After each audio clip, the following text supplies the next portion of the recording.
जय हिंद दोस्तों, कैसे हैं आप सब। आज हम राजस्थान के सीकर जिले में स्थित बालाजी का सबसे लोकप्रिय मंदिर यानी कि सालासर धाम यात्रा की बात करने जा रहे हैं। यदि आप सालासर धाम यात्रा जाने की योजना बना रहे हैं तो ये वीडियो आप लोगों के लिए काफी यूजफुल है, क्योंकि आज की इस वीडियो पे मैं आपको बताने वाला हूं कि आपको सालासर बालाजी कैसे पहुंचना है, सालासर बालाजी में हमको रुकने की क्या बंदोबस्त है, हमको वहां पे होटल ऑप्शंस क्या मिलेंगे, साथ ही साथ हमको धर्मशाला के क्या ऑप्शंस मिलेंगे, उसके क्या बजट होंगे, सालासर धाम में हमको और भी कौन कौन से दर्शनीय स्थल को घूमना है, हमको सालासर बालाजी कितने दिन की यात्रा बनाना चाहिए, सबसे बेस्ट टाइम कौन सा होता है सालासर बालाजी यात्रा करने के लिए। और वीडियो के अंत में ये भी जानेंगे कि सालासर धाम यात्रा करने के लिए आपको एक व्यक्ति का कुल खर्चा कितना लग जाएगा। और वीडियो के समापन पे ये भी जानेंगे कि यदि आप खाटू श्याम और सालासर बालाजी एक साथ करना चाहते हैं तो उसके लिए आपका क्या बजट होगा और उसका क्या प्लान होगा। तो दोस्तों बने रहिए मेरी वीडियो में, एक एक करके सभी बातों को विस्तारपूर्वक वर्णन करता हूं, जिससे आपको सालासर यात्रा करने के लिए काफी सहूलियत मिले और आपका कुल खर्चा भी कम आ जाए। तो बिना विलंब के चलिए आरंभ करते हैं। सबसे पहली बात कि आपको सालासर धाम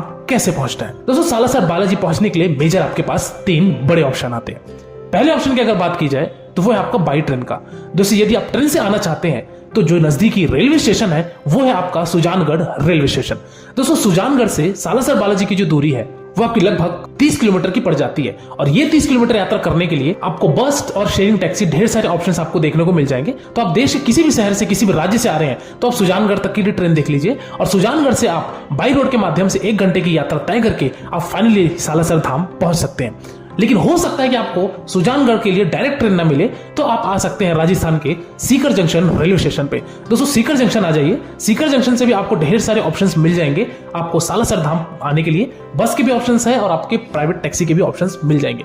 तो ये दोनों आप माध्यम अपना तय करके आप फाइनली सालासर धाम पहुंच सकते हैं। हालांकि जो सीकर रेलवे स्टेशन से जो सालासर की दूरी है ये आपकी लगभग 50 से 55 किलोमीटर की पड़ जाती है, जिसमें आपको समय लगभग 1.5 से पौने 2 घंटे का लग जाएगा। तो दोस्तों पहले ऑप्शन की बात थी कि अगर आप बाई ट्रेन आना चाहते हैं तो आपके पास क्या विकल्प रहेगा। दूसरे ऑप्शन की अगर मैं बात करूं वो है आपका बाई फ्लाइट का। जैसे यदि आप फ्लाइट से आना चाहते हैं तो जो नजदीकी एयरपोर्ट है वो है राजस्थान का जयपुर इंटरनेशनल एयरपोर्ट। यहाँ आप आइए, जयपुर आ जाइए, और जयपुर से जो सालासर की दूरी है वो लगभग आपकी 170 किलोमीटर की पड़ जाती है, यानी कि कहना चाहिए कि 4 घंटे की बाई रोड जर्नी तय करके आप फाइनली सालासर धाम पहुंच सकते हैं। वही अगर मैं तीसरे ऑप्शन की बात करूं तो वह आपका बाई बस का।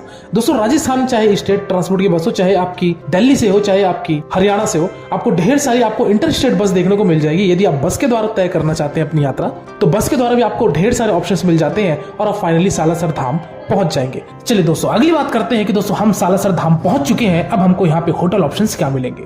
दोस्तों सालासर बालाजी का जो मेन बस स्टैंड है उस बस स्टैंड से जो मंदिर की दूरी है वो लगभग आपकी 1.5 से 2 किलोमीटर की पड़ जाती है। अब आप बस स्टैंड के आसपास अपने होटल्स ले लीजिए, चाहे तो अगर आप मंदिर के आसपास लेना चाहते हैं तो वहां पे भी आपको ऑप्शंस मिल जाएंगे। चलिए बात करते हैं कि यहाँ पे हमको क्या बजट के होटल्स मिलेंगे और हमको धर्मशाला के भी क्या यहाँ पे विकल्प रहेंगे। दोस्तों अगर मैं बात करूं कि यदि आप मंदिर प्रांगण के आसपास यानी मंदिर के गेट नंबर 3 के आसपास यदि आप अपना कहीं भी होटल लेना चाहते हैं तो यहाँ पे आपको धर्मशाला भी मिल जाएंगे, होटल्स भी मिल जाएंगे। अगर मैं होटल्स की रेट की बात करूं दोस्तों तो आपको 1000 रुपए से होटल शुरू होकर आपके 1500-2000 तक के होटल के यहाँ पे टैरिफ होते हैं 1 नाइट स्टे के लिए। वही अगर आप आश्रम में रुकना चाहते हैं या फिर अगर आप धर्मशाला में रुकना चाहते हैं तो सालासर बालाजी के इर्द गिर्द मंदिर प्रांगण के आसपास ढेर सारे यहाँ पे आपको धर्मशाला देखने को मिल जाएंगे, जिसका कॉस्ट दोस्तों आपका 700 से 800 रुपए रहता है। तो आप वहां पे अपने धर्मशाला लेकर वहां अपना स्टे बना लीजिए।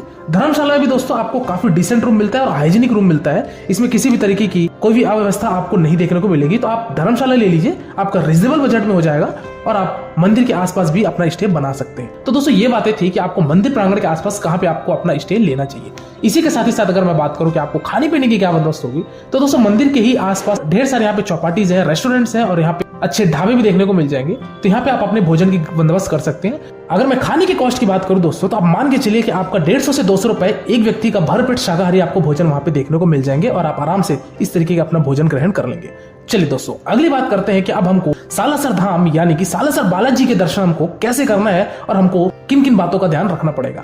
दोस्तों यहाँ पे सालासर धाम बालाजी में जनरली आपको गेट नंबर 3 से प्रवेश दिया जाता है। गेट नंबर 3 से जैसे आप एंट्रेंस लेंगे सबसे पहले आपको यहाँ पे एक मिलेगा जूता स्टॉल यानी कि शू काउंटर मिलेगा। यहाँ पे आप अपने जूते चप्पल रख दीजिए, एक टोकन दिया जाएगा, वो टोकन आप संभाल के रखिए और आप जय श्री राम कहते हुए, जय हनुमान कहते हुए, जय सालासर बालाजी कहते हुए आप फाइनली अपने दर्शन क्यों में लगे हमारे बालाजी के दर्शन करने के लिए। दोस्तों अगर आप रश के टाइम पे आ रहे हैं, अभी आगे मैं आपसे जिक्र करूंगा कि आपको कौन से समय पे आना चाहिए, लेकिन यदि आप रश के टाइम पे आ रहे हैं तो आप मान के चलिए कि आपको दर्शन के लिए आपको हो सकता है 4 घंटे 5 घंटे भी लग जाएंगे, क्योंकि इतनी ज्यादा पैमाने पर यहाँ भीड़ होती है। और वही अगर आप ऑफ सीजन में आते हैं तो ऑफ सीजन में अगर आप आते हैं तो मान के चलिए आपका हार्डली आधे घंटे से 1 घंटे में आपका दर्शन हो जाएगा। मैं आया हुआ था दोस्तों ऑफ सीजन में, यानी कि अक्टूबर माह में मैं आया हुआ था, जिससे मुझे ज्यादा भीड़ का सामना नहीं करना पड़ा और मैं महज 40 मिनट में अपने सालासर बालाजी के दर्शन करके मैं मंदिर प्रांगण से बाहर आ गया। तो दोस्तों जय बालाजी जय श्री राम कहते हुए आप फाइनली दर्शन क्यू में लगिए। दर्शन क्यू में आप लगते हुए आप पहुंचेंगे फाइनली अपने मंदिर प्रांगण के अंदर। मंदिर प्रांगण के अंदर का मैं आपको दृश्य नहीं दिखा सकता क्योंकि वहां पे मोबाइल और कैमरा वर्जित था। आप अपने मोबाइल कैरी कर सकते हैं लेकिन आप वीडियोग्राफी फोटोग्राफी नहीं कर सकते हैं। तो आप जाइए वहां पे मत्थे टेकिए, अपनी मनोकामनाएं मांगिए और आप मंदिर प्रांगण से दर्शन करके बाहर आ जाइए। जैसे आप मंदिर प्रांगण से बाहर आएंगे तब आपको यहाँ पे और भोग लगा प्रसाद आपको मिलेगा।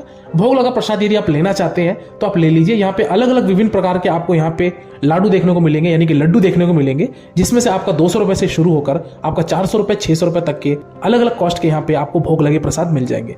आप ये प्रसाद ले लीजिए और आप बालाजी के दर्शन आराम से कर सकते हैं। चलिए दोस्तों अगली बात करते हैं कि सालासर यात्रा करने के लिए हमको कौन सा समय बेस्ट रहेगा और हमको कितने दिन की ट्रिप बनानी चाहिए। तो दोस्तों यदि आप 1 दिन का ट्रिप बनाते हैं सालासर धाम की, यानी कि अगर आप सुबह आकर शाम को अपनी वापसी ले लेते हैं तो इसमें आपका आराम से दर्शन हो जाएगा, आपको स्टे नहीं लेना पड़ेगा। लेकिन वही अगर आप खाटू श्याम भी दर्शन करना चाहते हैं और अगर आप सालासर धाम भी दर्शन करना चाहते हैं तब आपको 1 नाइट 2 डेज का ट्रिप बनाना चाहिए, क्योंकि सालासर से खाटू श्याम भी अगर आप जाते हैं तो आपको 2 से 2.5 घंटे लग जाते हैं इस यात्रा में। हालांकि दोस्तों अक्सर टूरिस्ट यही प्लान बनाते हैं कि 1 नाइट 2 डेज की ट्रिप बनाते हैं, जिसमें से वो 1 दिन अपने खाटू श्याम रखते हैं और दूसरा दिन हमारे सालासर धाम बालाजी की यात्रा करते हैं और इसके बाद अपनी अपनी रवानगी ले लेते हैं। तो 1 नाइट 2 डेज सफिशिएंट है यदि आप दोनों करते हैं तो। लेकिन अगर आप दूर से आए हुए हैं और अगर आप दर्शन अच्छे से चाहते हैं तो भी आप 2 नाइट 3 डेज की ट्रिप बना सकते हैं। 1 दिन आप स्टे ले लीजिए यहाँ पे और 1 दिन आप स्टे लीजिए अपने खाटू श्याम पे। खाटू श्याम की अगर आप वीडियो देखना चाहते हैं तो डिस्क्रिप्शन बॉक्स में दोस्तों लिंक दिया है, जिसकी वीडियो ऑलरेडी मैंने आपको कंप्लीट डिटेल इन्फॉर्मेशन के साथ दे रखी है, तो आप वहां जाकर वो वीडियो भी आप देख लीजिएगा। चलिए दोस्तों वही बात की जाए कि आपको सबसे बेस्ट टाइम कौन सा होगा सालासर धाम यात्रा करने के लिए। तो दोस्तों यदि मैं बात करूं कि यदि आप रामनवमी को छोड़कर, हनुमान जयंती को छोड़कर, कृष्ण जन्माष्टमी को छोड़कर, दशहरा को छोड़कर, दिवाली को छोड़कर और हमारा न्यू ईयर को छोड़कर आप किसी भी समय पे अपनी यात्रा बनाते हैं, इन सब पर्व को छोड़ने के बाद, तो आपको ज्यादा रश देखने को नहीं मिलेगा। लेकिन अगर आप इन सब पर्व में अगर आप आना चाहते हैं तब आपको भीड़ काफी ज्यादा पैमाने पर देखने को मिलेगी, क्योंकि यहाँ पे राजस्थान लोकल भीड़ भी बहुत ज्यादा होती है। साथ ही साथ हमारे देश के और अलग अलग राज्यों से काफी लोग यहाँ पे दर्शनार्थी यहाँ पर बालाजी के दर्शन पाने के लिए आते हैं। तो दोस्तों आप अपने हिसाब से बना लीजिए कि आपको कौन से पर्व में आना है, कौन से सीजन में आना है और आपको कितने दिन की ट्रिप बनाना है। तो दोस्तों ये रहा आपके सालासर यात्रा का एक संपूर्ण वर्णन। चलिए दोस्तों लास्ट बात करते हैं और अंतिम बात करते हैं कि आपको सालासर धाम यात्रा करने के लिए आपको एक व्यक्ति का कुल खर्चा कितना लग जाएगा। तो दोस्तों यदि मैं बात करूं कि यदि आप 1 नाइट का स्टे बनाते हैं और अगर आप धर्मशाला में स्टे बनाते हैं तब आप मान के चलिए कि आपको एक व्यक्ति का जो खर्चा आएगा वो मैक्सिमम आपका 1000 रुपए आएगा, जिसमें आप आराम से अपना स्टे भी ले लेंगे, खान पान की बंदोबस्त हो जाएगी और आप अपनी कुशल मंगल अपनी वापसी ले सकते हैं। इस फेयर में दोस्तों मैंने किसी भी तरीके की आपकी ट्रेन की टिकट, फ्लाइट की टिकट को ऐड नहीं किया है। इस फेयर में मैंने केवल और केवल सालासर धाम बालाजी में होने वाले खर्चे को अगर जोड़ा जाए तो